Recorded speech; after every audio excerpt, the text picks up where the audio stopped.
as we move forward with the country, voting becomes more important and important.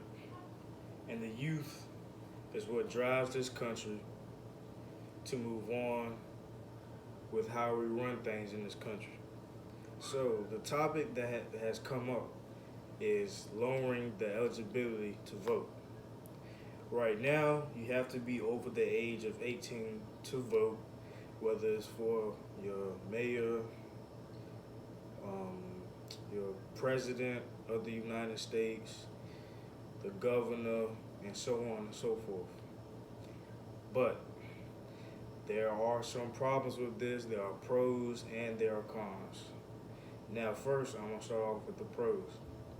Some of the pros are the younger generation being able to have a say in what goes on in their country and or the state or city or town. Next pro is the ability to start early in politics, which could be a benefactor for the country, and it could also have some effects. Okay? Now, those are only a few of the pros I'm going to talk about. Now, the cons. The cons of us being able to vote at such a young age could be not knowing who we are voting for, not knowing the reason that we are voting for that person, just voting just because you can vote, and a bunch of other factors that would, not be good for a young person to vote. As we grow up, we are taught about the three branches of the government: the executive, the legislative, and the judicial. And we are taught the system of how everything works in this country. But do we fully understand that? We go through 12 years of high school and we are taught these different things that they say help us once we graduate and further on in life. But how many of that information taught to us do we actually use, especially with politics?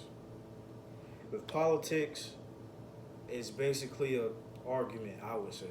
An argument. Two sides, three different sides.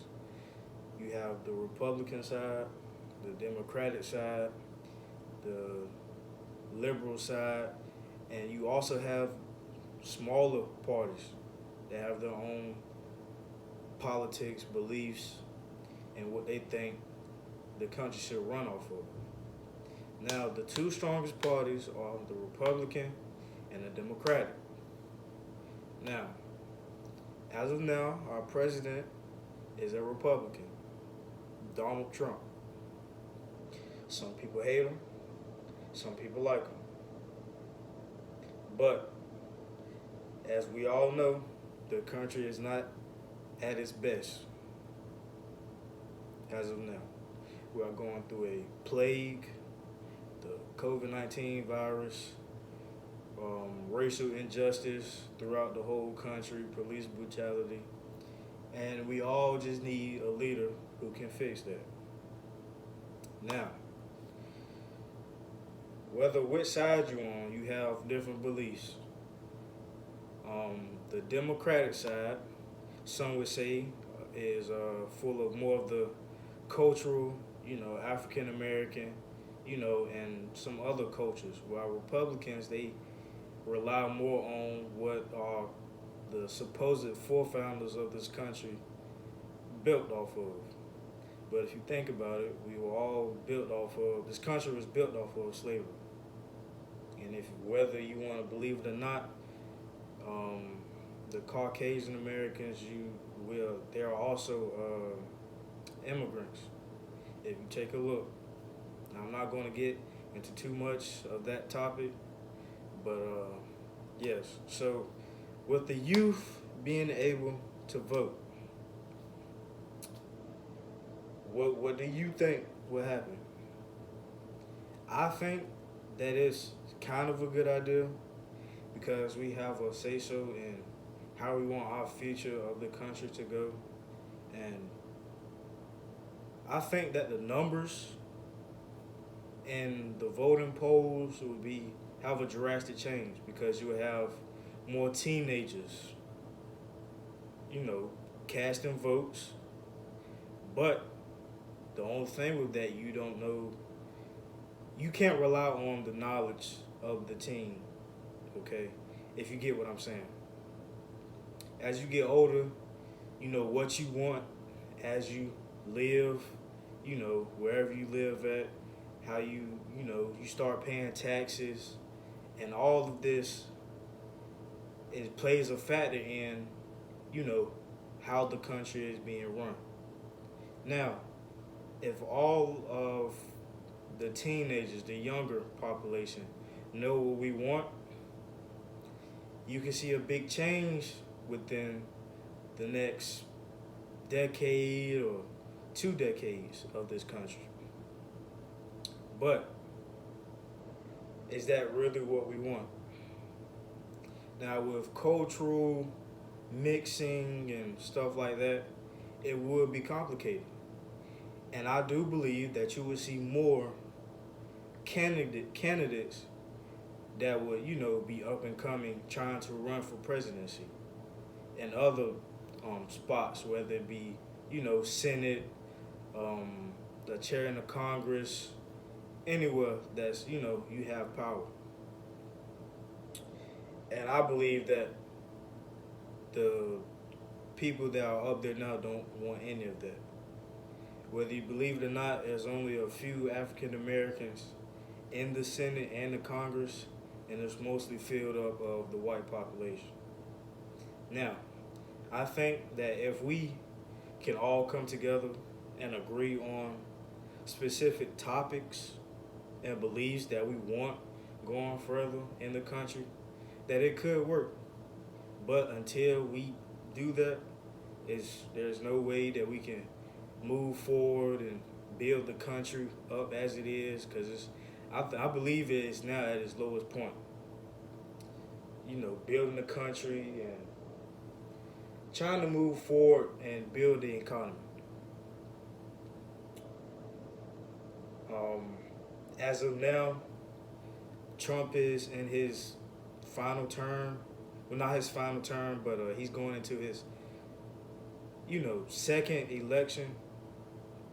He's trying to, you know, stay in the spot of the presidency. Now, a recent topic has came up on the media is that Kanye West is trying to run for president. Now, we all know who Kanye West is. Well, most of us know who Kanye West is. He's a rapper who came out of Chicago. You know, he is now a billionaire. He is on the Forbes list. He's the hot topic right now with him tweeting out that he's going to run for president. And that's very interesting to me. I do think that it's a bad idea for him to run for president. But then, you know, with if not just if the teens are able to, you know, vote, if the eligibility is lower, I do think that Kanye would ultimately dominate the election, just because of, you know, his connection with the culture and what he has done for the youth and what he is still doing for the youth. That would have a big impact, and I think it would be, you know, second to none that he will win the race with, you know, no problem. But does he have, you know, the ability to run a country? That's my thing. Does he have the ability to run a country? Does he have the characteristics? Does he have the leadership skills to run a country? Do you think so? I think that he possibly could do it, But there's no telling. And CNN, they recently, just a few hours after him announcing that he was going to run for presidency, he they say that he doesn't have the criteria to run. He has to have a present a political campaign and amongst some other things that he has to do before he can actually run for presidency. So as of now, it's looking like Trump is still at the top until any other runner-up, decides to stay in, because it's looking like Trump is still going to be here. So, with the eligibility being lowered, that's just if. And if Kanye is able to run for presidency, it's a clean slate. Kanye will win. And I think that's just because of curiosity. But what do you think? Should the eligibility be lowered, or should it stay as it is? Let me know.